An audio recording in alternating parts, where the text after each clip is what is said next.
And we are back with another edition of the Hard Knock Opinions podcast. I'm your host Mike with my friend Didi here. Sean is AFK again, but Didi, how was your week What's last up? week? It was all right. A lot of surprising games and upsets. Yeah, speaking of which, what was one of the games that last week that you were most surprised about?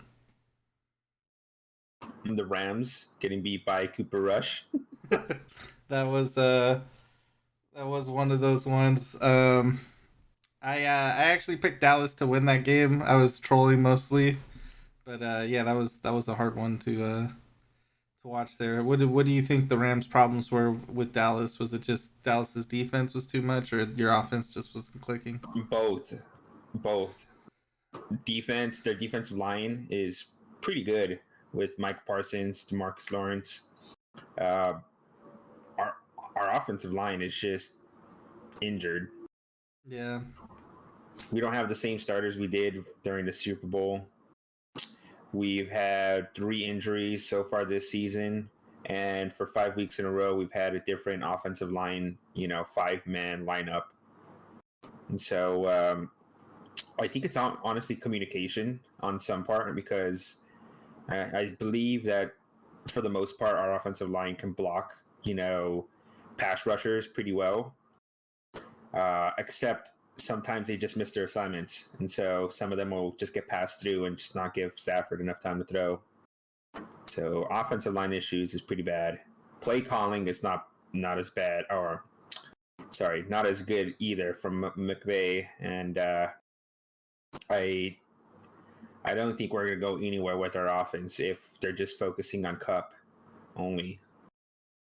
uh, I feel like well, how do you feel about Cooper Rush? Do you think he's a viable starting quarterback, like better than Dak, or do you think he's just I don't managing think the he's better than game and Dak, but I do believe that he's a game manager in the sense where he's just playing it safe and not turning the ball over, relying on his defense more than Dak does. So with Dak, they have more of an explosive offense, but they also have higher risk of turning the ball over. now, with that being said, do you think Dallas can be a serious threat with Cooper Rush as far as like Super Bowl odds? No. I would probably agree with that. One of my surprising games was the New England Detroit game. Detroit got handled pretty impressively. It's almost like Bill Belichick knows exactly how to shut Jared Goff down, whether he's with the Rams or the Lions. He's never had a good game against Patriots ever. Yeah, there's something Bill Belichick knows. He's got Jared Goff's number, that's for sure. Mm-hmm. I didn't really get to check out the Green Bay game, but I saw the highlights, and that seemed like it was a close game coming down to the wire. I said the New York Giants, if they wanted to be up there with the big boys, they got to win a big boy game, and they went to London and handled their business. What did you think about them? Hmm. Giants are probably the Honestly, surprising 4-1 team. Go ahead. and I don't think the Giants are a good team at all. They have a pretty decent defense, but as far as like their offense goes, Saquon Barkley is pretty is doing his thing. Not now that he's healthy. But Daniel Jones, I don't. He's not a good quarterback. Do you think it's just that they've been protected by the schedule, or do you think they're just on a hot streak? No, I think it's one of those things where any given Sunday, the opponents that they're playing are making more mistakes than you know their own team, and so they're Uh, taking advantage of that. well, But if you were to replay this game 9 times out of 10, Green Bay is probably winning 8 of them. I would tend to agree. The other game, that wasn't too much of a shocker, but a shocker for me was 49ers stomping the Panthers. Um, Defense did their job, but I was surprised by the offense. Our offense actually started clicking. So that was nice to see. Jeff Wilson Jr. went off. I think he had like 120 rushing yards, so he's been doing really well for people who picked him up on the waiver wire. Now the other surprising game is an AFC division rival, the Jets and the Dolphins. Oh yes, The Jets scored 40 on the Dolphins. Zach Wilson, the MILF Slayer, man. Yeah, he put in work. They just had a great running game. Yeah, I saw Brees They had Hall. four different players score a rushing touchdown that game. Zach Wilson didn't even have a touchdown. I know Brees Hall had over 100 receiving yards. I'm not sure how many rushing yards he had, but he had a hell of a game. I know that. And he had almost 197. Nice. Yeah, Miami doesn't look the same without Tua, unfortunately. And what happened to Bridgewater? Didn't he get hurt like the first quarter or something in that game? Yeah, and they brought on the third string. Yeah. So right now, Miami's hot start's been going downhill because they can't seem to get to a healthy and or look after his health. Play. Yeah, they allowed him to play while concussed, and it made it worse. But yeah, those are the main games. Oh, we can't go without talking about Joe's team with the Raiders and the Chiefs. What did you? That was an exciting game, by the way, for Monday night. Monday night games haven't been disappointing this year. Thursday night, on the other hand, that Denver Indianapolis Colts game was a complete snoozer, and then yesterday's game, the Commanders and Bears, also a snoozer. I'm feeling sorry for whoever's got to order their Amazon Prime to watch these games on Thursday because like you should get your money back. These games have been horrible. I have Prime Video already. Yeah, my Prime account, and I want something. I want compensation for watching that trash. True. But yeah, let's talk about the Raiders Chiefs game. What did you think about that game? And let's get it out the window because Sean was hardcore saying that it was a catch. To me, it wasn't a catch because of the bobble. But what do you think, Didi? Was it a catch from Davante Adams at the end of the game? Javante Adams Or Davante? It wasn't a catch. Yeah, I would tend to agree. The slight bobble, and then he didn't get his foot down. If you were the coach, would you have gone for the field goal to tie it up? Oh, 100%. Take it to overtime? This was what I was arguing with Sean, because Sean was very passionate about the ref screwing over the Raiders, which is understandable. But where I thought the game got screwed over is you go for the 2-point conversion after being up on the Chiefs finally claw back, get ahead, you scored a tie, and instead of relying on your defense, you pretty much tell your defense, we don't think you can hold these guys to less than 3 points. Let's go for a 2-pointer here. Because number one, the Chiefs go back below the Raiders. They got 4 minutes left, and they're gonna go for it on 4th down. So let's just say hypothetically that they convert the 2-point conversion. Now the Chiefs are just gonna go for it every 4th down. Maybe the Raiders can stop them on 4th down. I would think probably not, and the Chiefs just will march down the field, kick a field goal, and win it anyways. The smart play would have been to tie it, allow the Raiders in a close game, because then the Chiefs would punt on 3rd down. You might get the ball back and then have a chance, and that's exactly what wound up happening too. They went for it on. They went for the 2-point conversion. They didn't get it, but then their defense held them. So it's like, man, if only they kicked the field goal or the extra point. Now, it doesn't seem like Adams is used to losing in the culture of losing. Because after the game, he pushed that photographer to the ground. Yeah. And I would have done what he would have done to get paid. Just fucking show up to court in a full body cast. Yeah, the guy that got pushed is definitely going to get rewarded handsomely. And I don't think a push like that, he was pushed to the ground, but it wasn't something Oh yeah, aggressive with his full force. I'm sure he probably escaped without any injury, but obviously he's going to take advantage of it. yeah, exactly. And if you look at it, he kind of just like ran in his way, anyways. But yeah, there's no reason to put. I understand you're frustrated, you're losing, especially on a game-winning catch that they call out of bounds that you think's a catch, but you didn't get full possession. Like I understand this frustration, but yeah, this. I remember him running into cameramen, helping him up and stuff in the Green Bay. There's there's actually clips and footages of all the times he ran into camera Now, people and helped him up while he was a Packer. And he's like, it only took him 4 weeks. I'm going to tell you. I'm going to tell you this. This past week, the thing that surprised me the most are the ref calling on roughing the passers.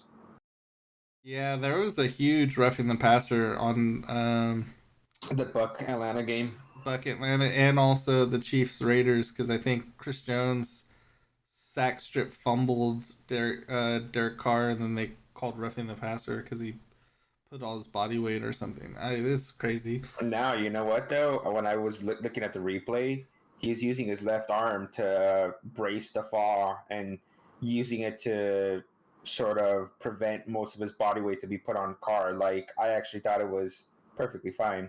Yeah, and it also looked like he was securing the ball too, because it was like the fumble happened like he already had possession of the football before Carr even hit the ground. So it's like, eesh. Refs are ruining the game, man.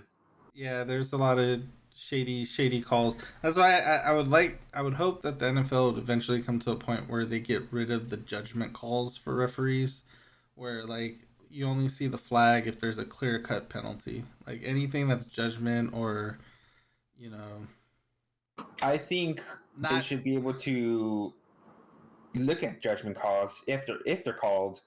You know, if the coach decides that, like, hey, I disagree with the ref call there on the field, let's take this to New York and have the upper management refs look at it and decide and see if they'll appeal it on the spot. yeah, the other calls that I don't like are like the ones that don't affect the play at all. Like there'll be a holding call on an offensive lineman that's like 20 feet away from where the action of the play is actually taking place, and those are the kind of calls where I'm just like, what the hell, like this. Anyways, and also like a lot of these calls are judgmental because it's like it's football. Like people are gonna hold, people are gonna grab. Like if you really wanted to, you could probably call a holding penalty every On any single play. possession. So it's like they when you pick and choose which plays to do it, that's when it starts getting fucked up, and that's when cheating gets involved, and that's where the black eye for sports starts getting iffy when people can control the lines in Vegas. Um, but yeah, with that being said, I believe week 4. Last week was week 5. Yeah, week 4, 12-4. Sean was 12-4. Didi was 8-8. Last week, ba-ba-da-ba, I was 10-6 on my picks. Didi was second place, 9-7, followed by Sean at 7-9. And on the season, I am in first at 50-29-1. Sean's in second, 42-37-1. Didi's in third with 40-39-1. But only 10 games separating us, so a lot of football left. Didi can easily catch up here. So with that being said, Didi, who did you have winning for the Washington-Chicago game last night? Honestly, Chicago. You had Chicago. I felt like they had a better defense to hold off the struggling Carson Wentz, and yeah, they didn't show up at all. I Dude, Justin Fields is something else. Yeah, this it was terrible. Clearly the Niners Chicago game in the rain was a fluke. Because I don't see how the hell Chicago wins any games with that pathetic offense. But and it's surprising they are the only team to score 19 plus points on the 49ers this season, the Chicago Bears. So I don't know what the hell happened that game, but yeah. I picked the Redskins or the Commanders. I keep saying the Redskins. Fuck. I picked the Washington Commanders to win this game, and I started Carson Wentz in our fantasy football league, and I'm 0-5. And with the performance Carson Wentz put out, I'm 0-6, and I'm pretty much out of contention for playoffs now. You sure So, are. so yeah, Playoffs start, I think, week 15. So you have 10 weeks to go undefeated. yeah, that's not happening. But I did win the previous year, so little. I guess this is my comeuppance for that league. My other leagues, I'm doing good though. In my points league, I'm leading in points, and then the other league we did the auction draft in. I think I'm 4-1 in that league. So obviously, the one that I care about though, 0-5, feels bad, man. Um, but yeah, I have the Commanders winning this one. I didn't like Justin Fields' comments about not being drafted by the 49ers and like, oh, he's so happy to be in Chicago kind of thing. And yeah, he sucks. Let's just be honest here. Justin Fields is he's got weapons. He's got Montgomery, Khalil Herbert, Darnell Mooney. You can't call those weapons, dude. Those are fucking scraps. Hey, Equanimous St. Brown. And that's a nobody, man. Let's be Hey, honest here. his brother's balling on the Lions right now. Now, I think if here's Equidemius a St. Brown was on Green Bay, he'd be Green Bay's number one wide receiver. Like this now I'll guy's tell you raw this. talent. You can tell that an offensive um a team's offense is bad based on fantasy. If their skill position players aren't even drafted in the first 6 rounds, your offense is trash. The only one is probably David Montgomery, Yeah, and yet he's still an average running back. yeah, but yeah, man. Chicago, Washington. That was I mean, it was an exciting end to the game because it was like, and the way that it ended too. The guy caught it inbounds but bobbled it and didn't secure it until he was already out of bounds. So it was just another, Chicago way of losing a close game there. Um, let's start our weekly picks for the upcoming week. First game, we got San Francisco at Atlanta. Didi, who do you got in this one? I'll go with the 49ers. I too am going with the 49ers. It is back to back road games, but I don't see Atlanta having the weapons to be able to do much against this 49er defense. We are banged up though, so if the Falcons do pull out a victory, I'm gonna chalk it up to just the Niners are They had a good injury chance of plagued beating the right now. Buccaneers last week, Yeah, except so that roughing the passer call destroyed their drive.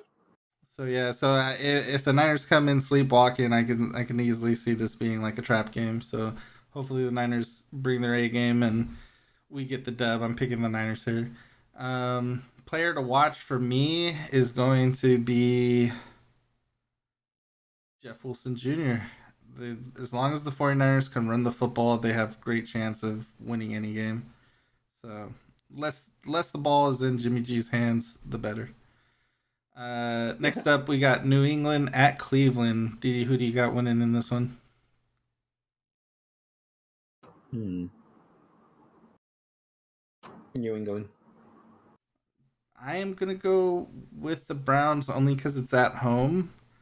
Um, but I think New England's they surprised the hell out of me last week when they stomped Detroit. So again, I don't know if that's just Bill Belichick knowing Jared Goff and how to play against him or what. The But reason why I think Jacoby Brissett is making that team vulnerable. yeah. He's making mistakes, giving other teams the opportunity to go ahead and get ahead. All right, you got a player to watch in this one? Ramondre Stevenson, since Damian Harris just got hurt last week, he's going to have the whole backfield to himself. All Hopefully, outside the breather to get someone in to just give him a break. I think he's gonna have a good game.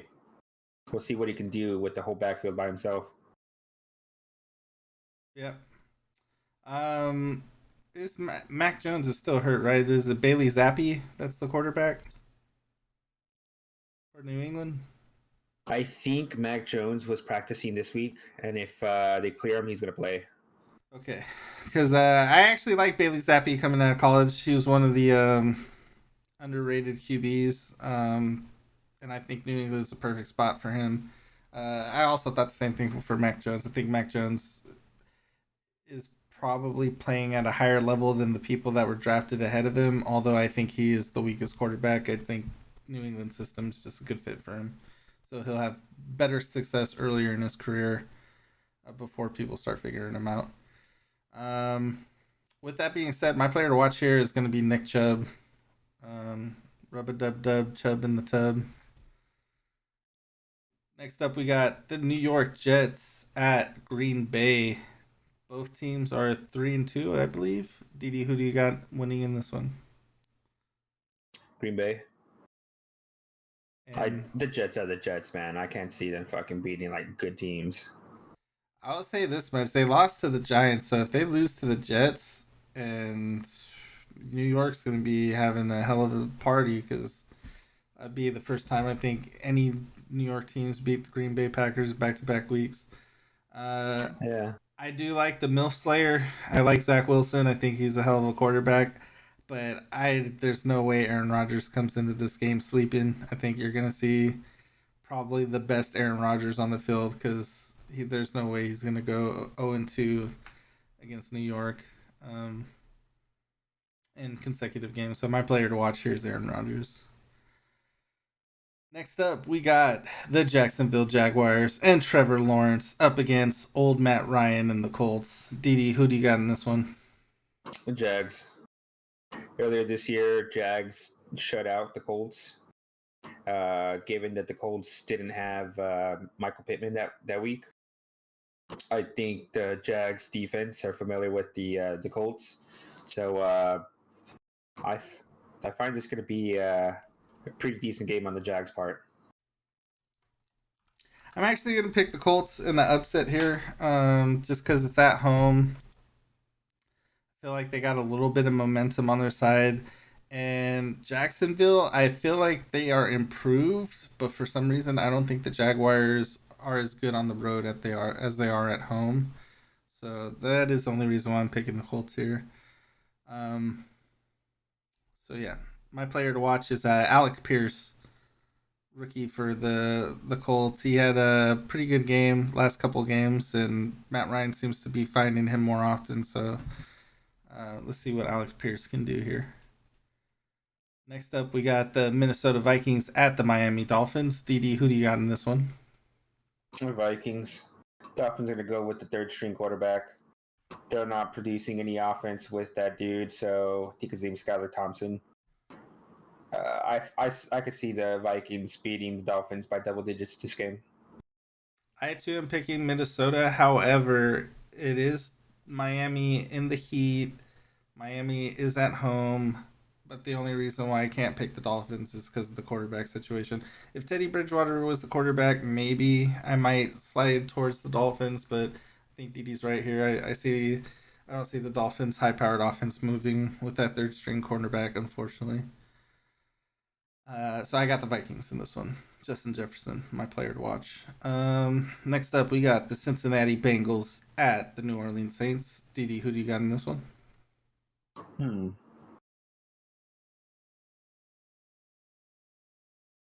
This is a tough one. The Saints can score some points, but they scored points on a fucking trash Seahawks team. I think the Bengals will win here, and I think it'll be a close game, a low scoring game. I too have the Bengals just because I trust Burrow more than Andy Dalton. I know the New Orleans Saints offense has been pretty high powered lately, but I don't know if that's necessarily because of their offense or because of the opposition they've been playing. So I got the Bengals winning this one. Player to watch for this one, I'm gonna go with Jamar Chase. He hasn't really been producing like he was earlier in the season, so hopefully he'll have a breakout game this game. Next up, we got the Baltimore Ravens at the New York Giants. Giants coming off of that hot victory in London against the Packers. Didi, who do you got in this one? I think the Ravens are going to blow Giants out of the park. I too think Giants are 4-1. I think the Ravens are just more of a disciplined team. Sure, they beat the Packers last week, but I think the Ravens overall have a better team. the Ravens are gonna bring the New York Giants fans back down to earth. This is Giants' true test here. Um, so we'll see if they can handle it. If they want to play with the big boys, they're gonna have to win big games, and this is a big game for them. I got Baltimore in this, and player to watch is Mark Andrews. Tampa Bay at Pittsburgh. Didi, who do you got winning this one? Tampa Bay, man. I want to say Pittsburgh, but they're just missing so many things. Even if Kenny Pickett was the starting quarterback, which he is, I just felt, or I feel like that if the Steelers had their full defense at full strength, I would probably lean to the Steelers because they're at home, but they're out some of their main players. Yeah. And so with that, I'm gonna go ahead and go with Bucks because the Bucks still have a pretty good defense. I'm gonna go with the goat. I like what Pittsburgh's doing, but I think Tom Brady and the Buccaneers are gonna come in and just outclass the Steelers.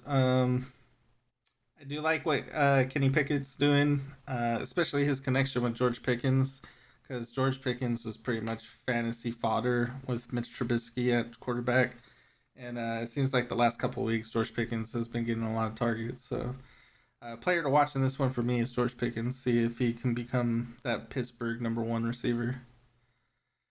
And that's the AM games. We're going into the PM games. First game up, Carolina at Los Angeles Rams. Didi, who do you got winning this one?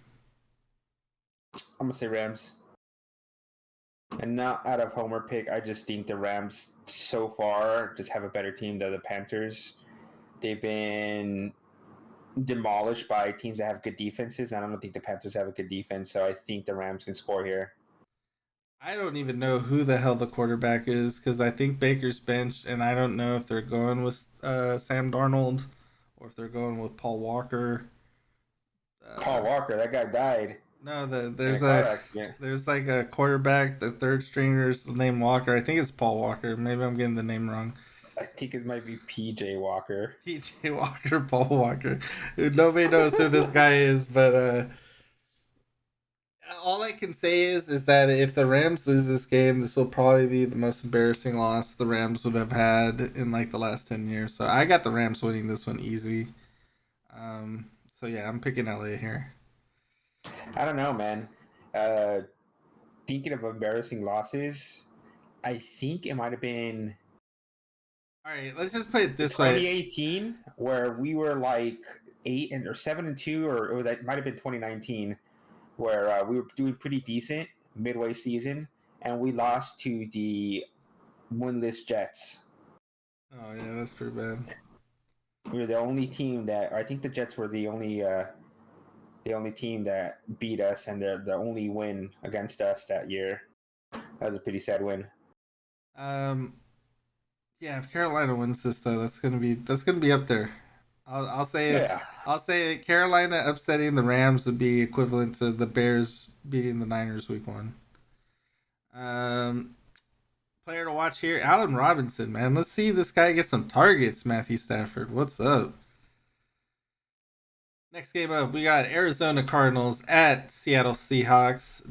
Two divisional opponents that me and Didi probably both equally hate at the same time. Didi, who do you got winning this one? I got the Cardinals winning here. I too have the Cardinals winning, although I could see Seattle winning just because it's so hard to win games in Seattle because of that crowd noise.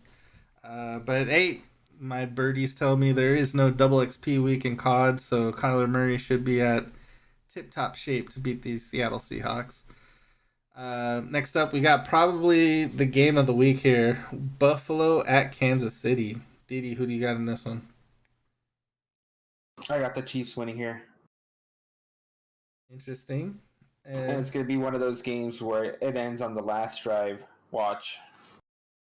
I'm gonna go with Buffalo, and I too think it's gonna be who has the ball last, and I think Josh Allen will have the ball last, and let's see if he could do what he hasn't been able to do, and that's beat Patrick Mahomes in a game here. Next up, we got Dallas at Philadelphia for first place in the NFC East. Didi, who do you got winning this one? I'm going to go with the underdog here. I'm going to go Cowboys. Ah, I think they have the defense to rattle Jalen Hurts. I could see an upset here, so I'm going to go Cowboys. I think even though they're playing away. I think this is going to be one of those definite tests for both teams. I got Philly winning this. I know I've been picking against Dallas a lot, but other than the Rams last week, I finally picked Dallas, and they proved me right there. I don't know, man. I think Philly's offense is just too talented, too multifaceted. Um, it's gonna be a hell of a game though, but I'm gonna pick Philly not just because of their offense, but I think that their defense can shut down Dallas's offense, just as well as Dallas can shut down Philly's offense. So I think it's gonna be a close game, but I'm gonna go with Philly based on overall team dynamics. Next up, player to watch in that is of course Jalen Hurts, AJ Brown. Finally, we got the Monday night matchup. Denver, let's kick field goals at Los Angeles Chargers. Didi, who do you got winning this one? The Chargers. I like the Chargers odds now that they're actually utilizing Eckler in their offense. I think their offense is explosive. Keenan Allen's on the verge of coming back. Mike Williams has been pretty good as a wide receiver one for them. The Chargers defense has been pretty okay. The difference here is the Chargers can score they can score points against any team. Now the Broncos, I can't say the same thing for them. Their offense is struggling. Yeah, I too got the Chargers winning this one. Russell Wilson has been a huge disappointment for the Broncos so far. If he could get that offense rolling against the Chargers this week, then that'll be saying something. But you got Khalil Mack and Joey Bosa staring you down every single play. It's gonna be a rough night for Russell. So I got Chargers winning this one at home. And those are our picks for the week 6. With that being said,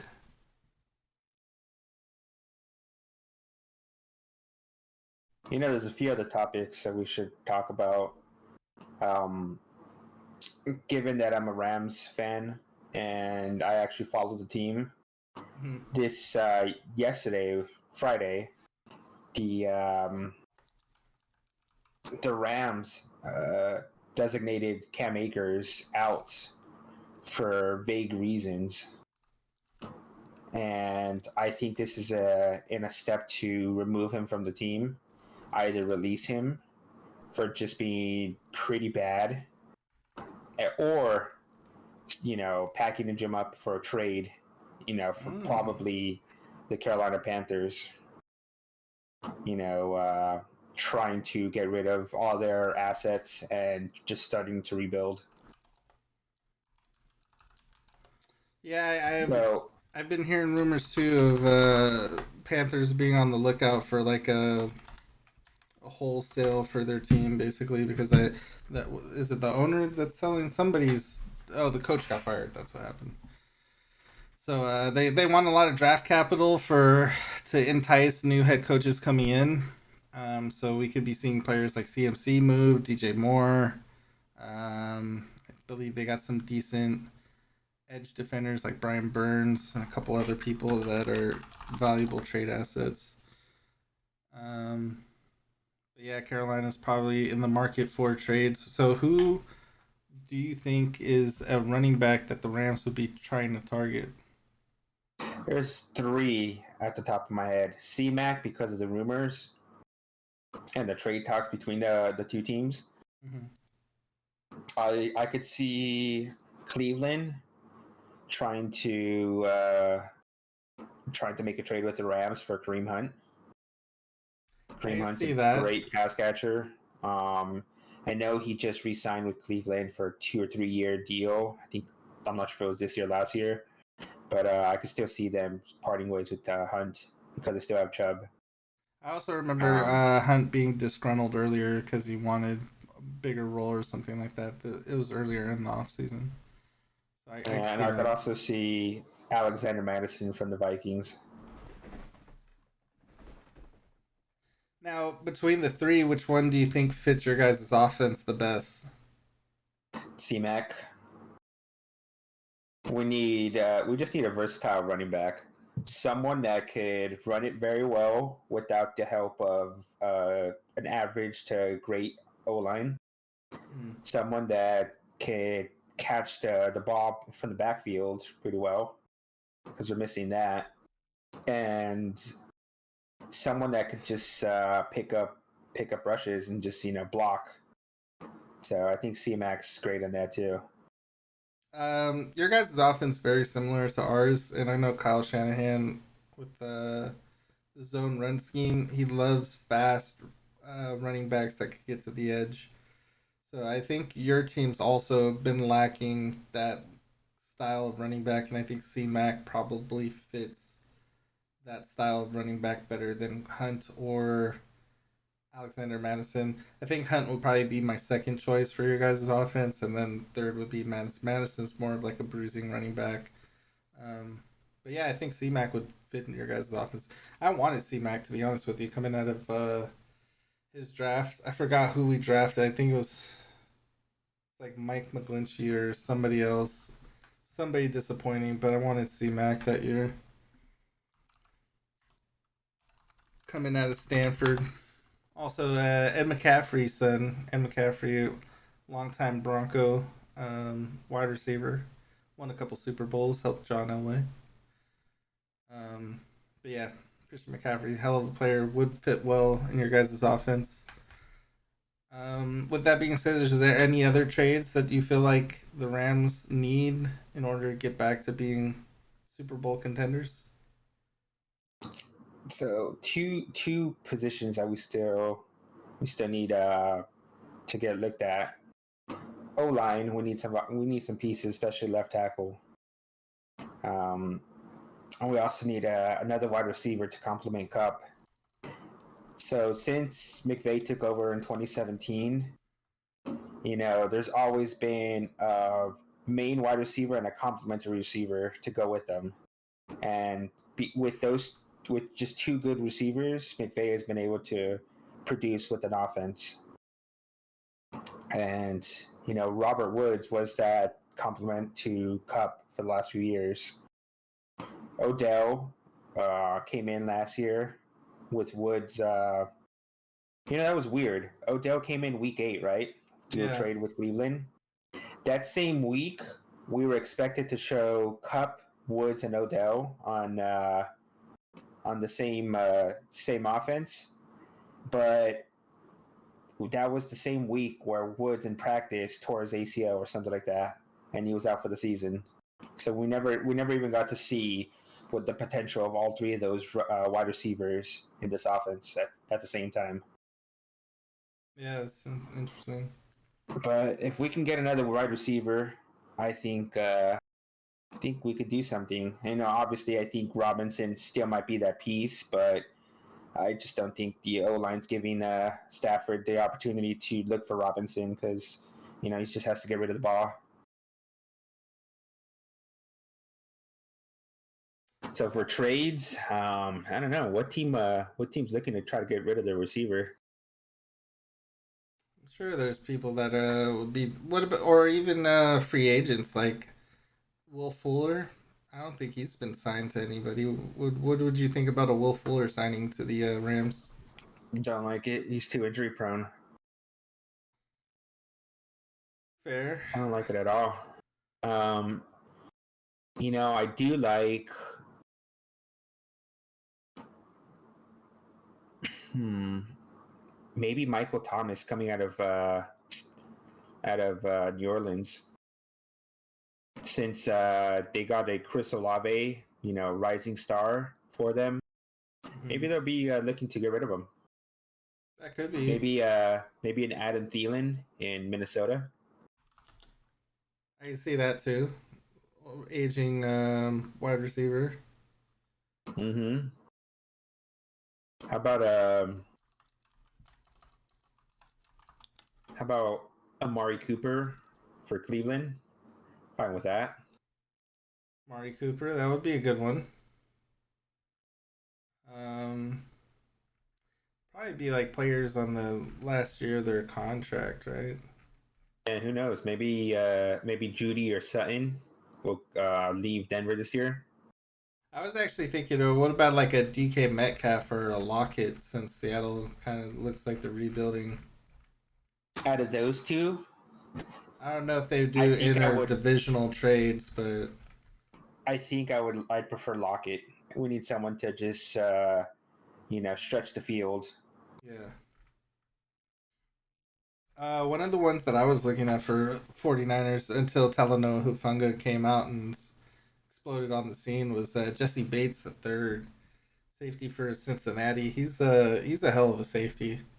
I like Jesse Bates' game. He can cover, he can hit. He reminds me a lot of Ed Reed. So,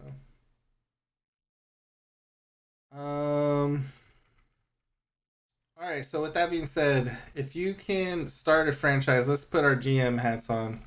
If you could start a franchise out of all-time defensive or offensive players, would you start with defense or offense?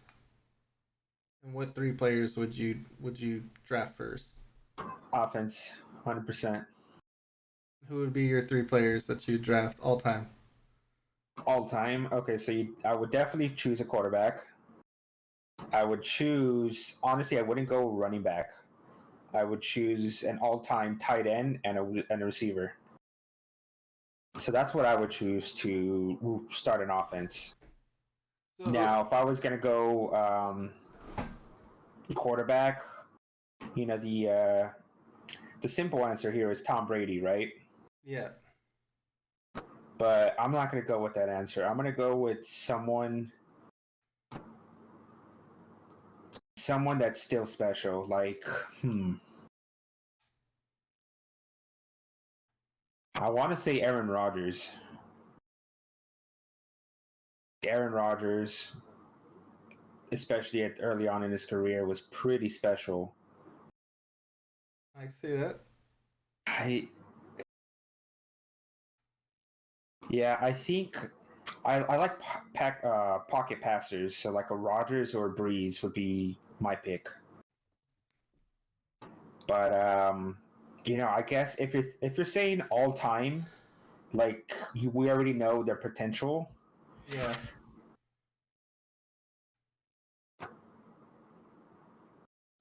Hmm.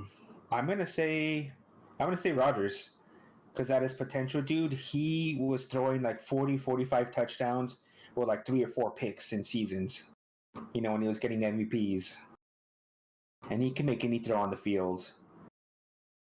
He's very smart. He could control the game at the line. So I would start with Rodgers for my quarterback. For a receiver, I think I would give Rodgers someone explosive. I'd give him a Randy Moss. That's what I would do. Randy Moss in his prime was unstoppable. And I think for tight end, I want to say Kelsey, because Kelsey is so good at a lot of things, but if we're talking all time peak, Gronkowski. Okay. So those are the three players I would choose to start a franchise if I can get their peak. Now, if we're going by peak, um, Yeah, prime. their ceiling, their potential. For my quarterback, I'm gonna go with a dual threat quarterback, Ooh, that's smart. multi-time MVP. Um, Still holds Super Bowl record, I think, for most touchdowns thrown in a Super Bowl. Unless Tom Brady broke it recently, but I'm gonna go with Steve Young. I think Steve Young's prime, his peak, 1995. Steve Young is probably he's the prototype of what every single quarterback drafted since then has been trying to be a dual threat that can deliver the ball from the pocket.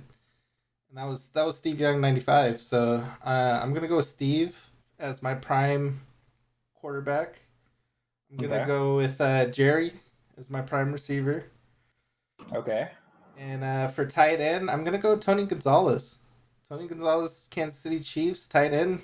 Yeah, he Um, was good, man. He was insane. yeah, you line him up with Steve Young and Jerry Rice. I can see them putting it work. So that would be my three So it's players. interesting that you went ahead and went with the same approach because I feel like having a good blocking tight end or just a tight end that can just you know open red zone, especially opportunities for you, is really good. And I think just having an average running back and think of like modern offenses right now where you're having teams doing running back by committees and you're not just having that typical workhorse running back anymore. That's rare now. You have maybe 5 teams that probably have that workhorse that can just stay in there all game. Yeah. So I think you can build a franchise with just a running back by committee. It's fine. You also have to remember, like Jerry Rice and Steve Young had like at the time the most touchdowns from a quarterback to receiver. But like everybody always thinks of like Jerry and Steve, but Jerry spent half of his career with Joe, so it's like Jerry and Steve's connection was even better than Jerry and Joe's connection, and they were only really not like playing together from like 1990 to 97 when Young got hurt. So it was only like a 7 year span. So Now, let me ask you this. Let's flip it the other way. Pick 3 all-time defensive players to start a franchise with. Any era, any position. Who would you build a team? Or how would you build a team? What positions would you focus on? I for modern day NFL, it's got to be a defensive end, and then pick your poison after that. But I would like to go DN, middle linebacker, and either safety or corner. And Cause remember, we're hypothetically thinking this is their peak. What they yeah, can do as far as like disrupting a game and their impact on the game. like I was looking towards the Ravens. Like the Ravens had Terrell Suggs, Ray Lewis, Ed Reed. Like they had somebody special at each level of the defense.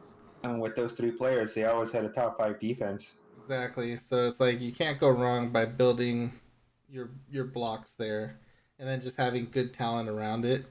That's one of the reasons why I like the Niners defense right now because you got um, Nick Bosa, you got Fred Warner. So Nick Bosa are arguably top 5 defensive end, Mm-hmm. especially this season. He's probably top 2, 3 this season. Then you got Fred Warner, probably arguably top 3 or 2 best middle linebackers in the game. And then you got a young star in Talanoa Hufanga who looks like mini Troy Polamalu. So it's like you got a star at each level of the defense, and then you also have complementary pieces like your Eric Armsteads, your Dre Greenlaws, your Charvarius Ward, Jimmy Ward, Emmanuel Mosley. Like those aren't necessarily superstars, but they're key components to a defense.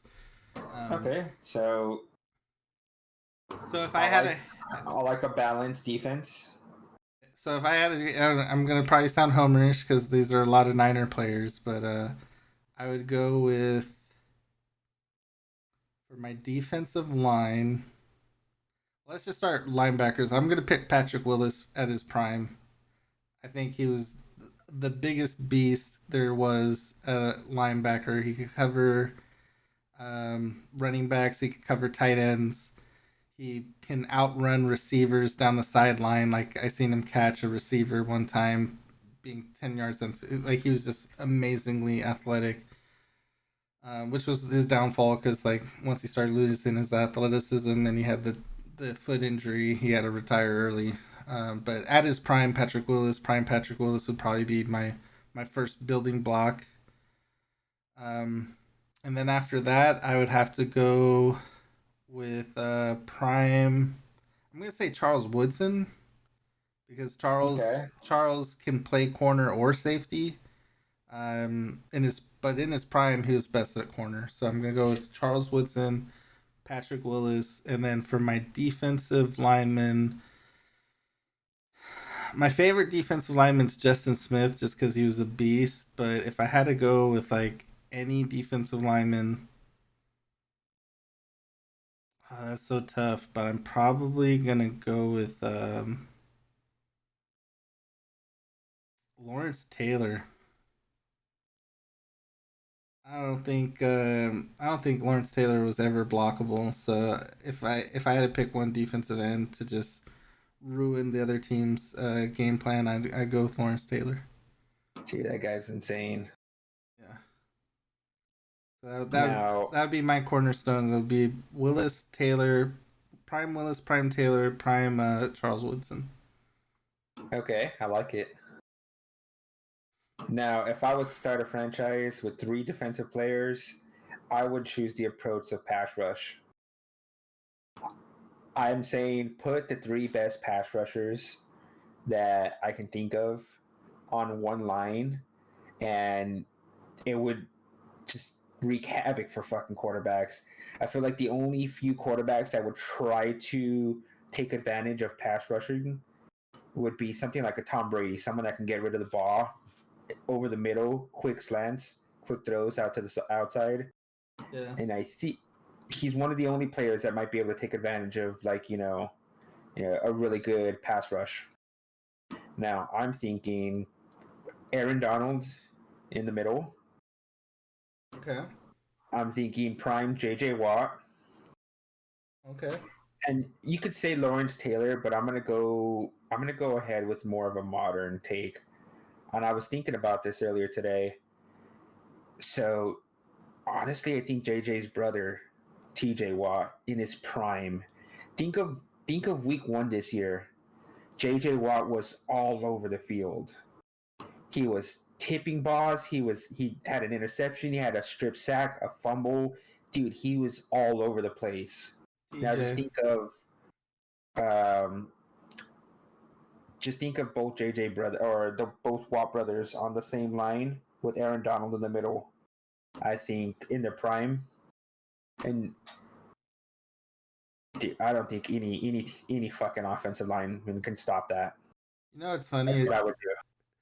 What's funny is I actually wanted both JJ and TJ Watt when they were coming out of college. This is gonna like uh, sound like I'm making it up, but the year we drafted Alden Smith, JJ Watt was the number one defensive player on my board. And I remember when we got down, I was like, let's go JJ Watt. And they called Alden Smith, and I was so sad because one, I thought it was a reach. Not too many, like Alden Smith wound up being a great player until his mental problems or whatever happened. But nobody in their right mind would have picked like thought Alden Smith was a better player than JJ coming out of college. So when we drafted Alden Smith, I was crushed. And then a couple years later, TJ, his little brother's available, and I'm like, okay, we could use the outside linebacker defensive end. Wanted to draft him, and the Steelers had the pick right before the 49ers, and they drafted TJ Watt right before we could get the pick. So yeah, those two of my shadow drafts that I got crushed on. But those are both JJ and TJ are shadow 49ers for my shadow mock drafts. So I got another question for you. yeah, go ahead. Okay, Cooper Cup So is also another Shadow 49er, so I wanted Cooper Cup too the year he came out. so we know what Hollywood's influence is, and you know how they're gonna want to make movies of some of these players when they retire of their whole life and their career, right? Yeah. In your opinion, what are three players in the last 20 years that's most likely to get a movie made of them? Like The Blind Side The Blind Side, any good or story. Kurt It could Warner, be, yeah. Underdog. So like exactly three players that played, in the 2000, anything after 2000, get a movie made after them. Well, I think you could definitely make a movie about Michael Vick just because of the controversy around his life Ooh, I like that. Yeah, and right. just how exciting and electric he was on the field, and then the whole like Who would media you and choose to play everybody. Mike Vick? Black actors right now. Can you think of one? Michael B. Jordan. Ooh, I like that. Yeah, Michael B. Jordan for Michael Vick. Um, but yeah, Michael Vick would be a hell of a story to tell. I think Alex Smith, honestly, especially like how his whole career was a roller Oh, I like coaster, that a lot. and then how it He was came the to an first end, overall. and How, how he you came know, to an end with the leg injury, and then him actually playing on the leg, like let me ask you this. All right, if it's an Alex Smith movie, who's playing Patrick Mahomes in this movie? who's playing Patrick Mahomes. I would hire his brother. What's his brother's name? Jackson, I think. Yeah, Jackson Mahomes. I'd So hire bad. I'd hire his little brother to play him. Um, who would play Patrick Mahomes? That's a good. Hmm.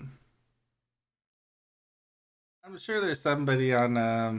I like. There's a couple people on the new Game of Thrones that could probably play Patrick Mahomes. Um, yeah, that's an interesting one. I'd have to think about it. I like that though. Alex Smith movie, Yeah, comeback player of the year. I'm trying to think of like who could play Alex Smith other than Aaron Rodgers. Would it be funny to see Aaron Rodgers play Alex Smith in a movie? Playing the guy that got drafted ahead of him. I mean, and then he could live his life's dream of being the number one pick for the 49ers. But yeah, anyways, Alex Smith. So Michael Vick, Alex Smith. Ah, let's try to think of a non QB with a grace. Marshawn Lynch. Who wouldn't want to watch Ooh. a Marshawn Lynch straight out of Where Oakland? Yeah, where the first part of the movie is like straight out of Compton, where he's just trying to escape the ghetto and just Yeah, the ghetto lifestyle that he grew up in. Dude, that'd be an entertaining movie. yeah. That would be my three right there. Michael Vick, Alex Smith, Marshawn Lynch. What about you? Okay, let me think. All right, this might be a controversial pick, but Antonio Brown, Okay, I can see and it. it can revolve around like CTE and how his downfall, his downfall of his career after after a hit early on, in his career, he just changed. Yeah, ever since Vontez Burfict lit him up that one time, I don't think Antonio Brown's been the same. But yeah, was some weird thing on TMZ with him like getting naked in a pool and flashing? I don't know. It was in Dubai or something. Yeah, I saw that. It was pretty crazy, man. That guy is fucking insane. Yeah. All right, I can see that one. Antonio Brown movie. What? Who else? Hmm.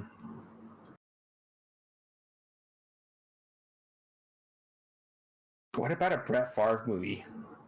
Oh, with all the controversy right now with the him stealing welfare money. Yeah, Jeez. I mean, think about it, dude. He played almost 20 years in, I think it was over 20 years, wasn't it? Yeah, From 92 to, was it 2012? he played about 20 years, maybe a little over.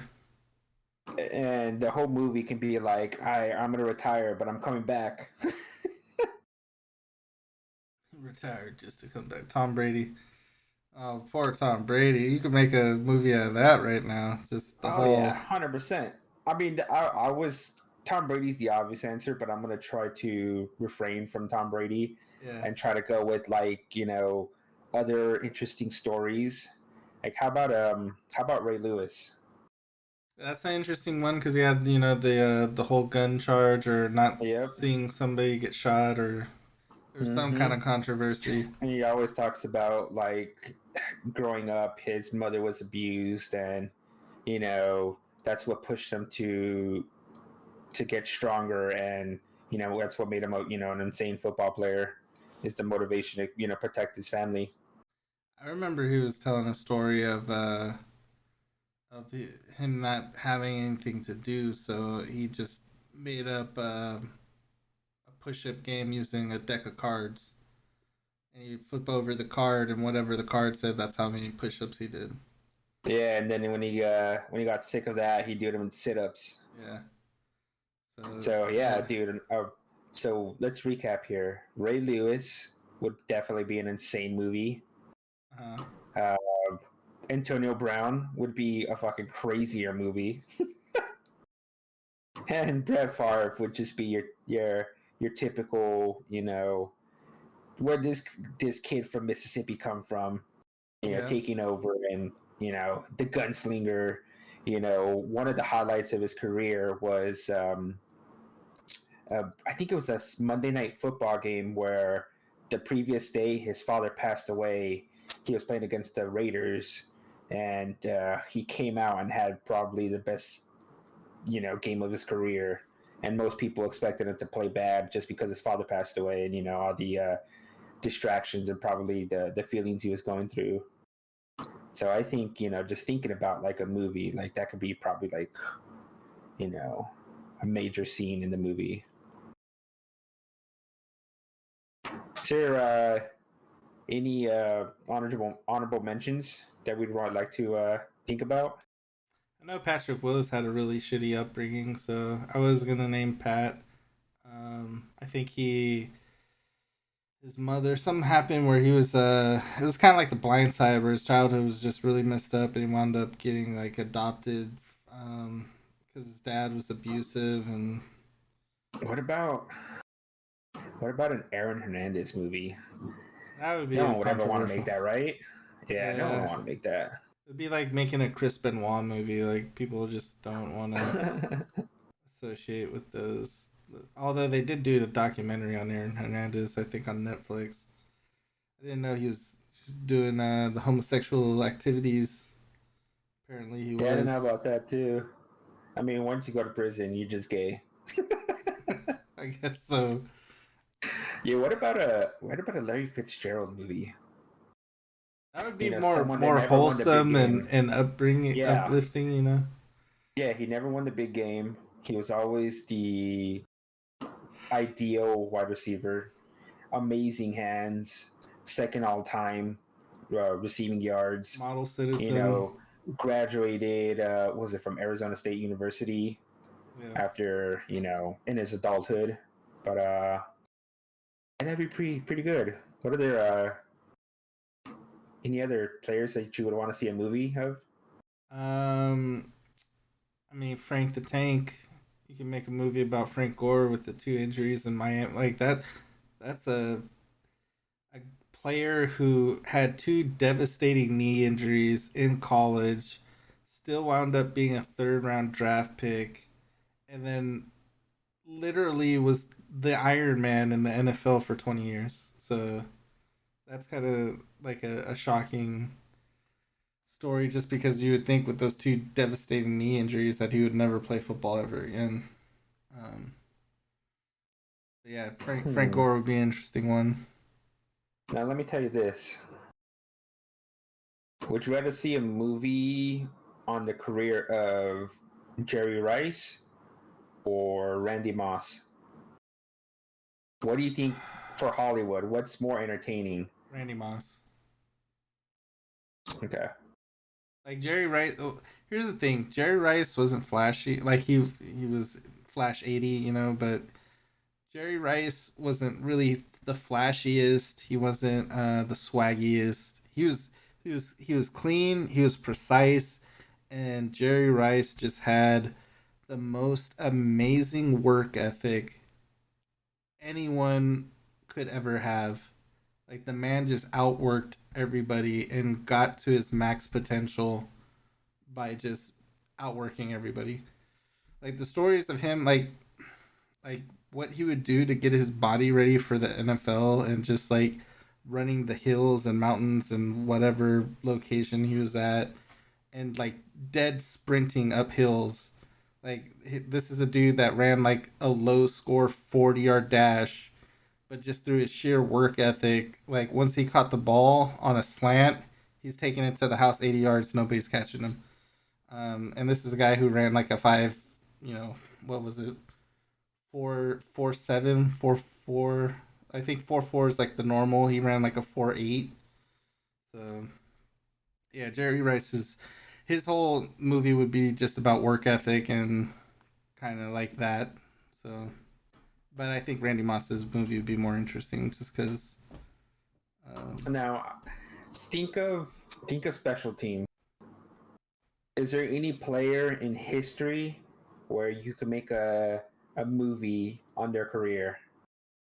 Think of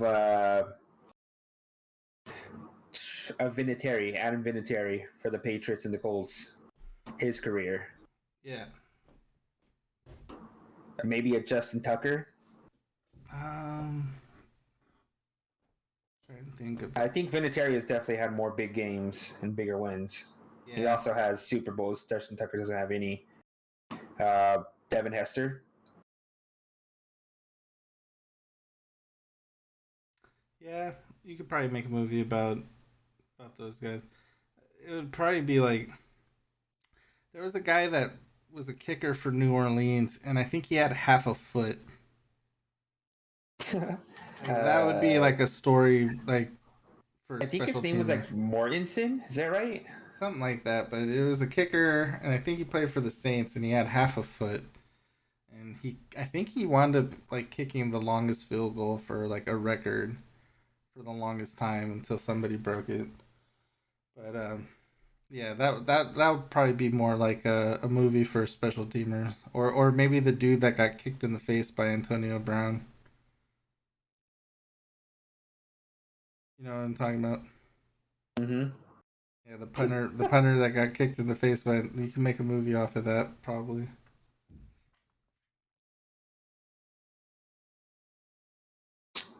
Okay. Yeah, that'd be nice. All right, I got one for you. Hold up. What were your picks again? Michael Vick, Alex Smith, and Marshawn Lynch. Okay, I got one for you. Obviously, in those movies, they can show footage of some other teams.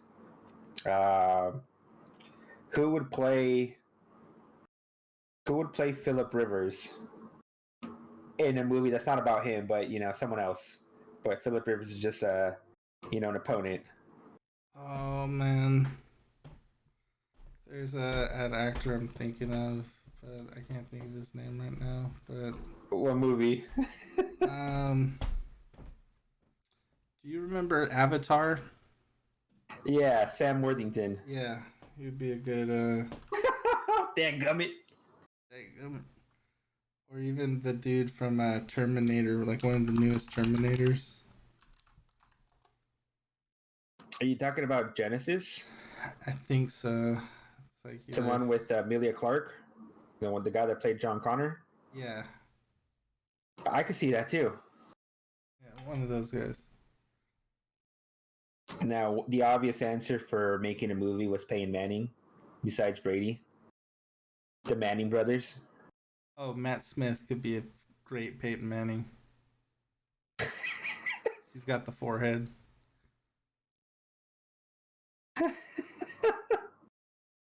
No way, dude. Matt The Smith, chin just it's bro. distracting. Just look at the forehead, dog, and just I know the give forehead, but the give chin him is so pointy. just give. He's a better Brock Osweiler. No, he would be perfect because in the movies the actors are always slightly better looking than the real thing, anyways. Yeah. So he would just be perfect Peyton Manning. He would just have to come up with that Oh, Manning accent. hey, I got one for you. Uh-huh. A movie of less need.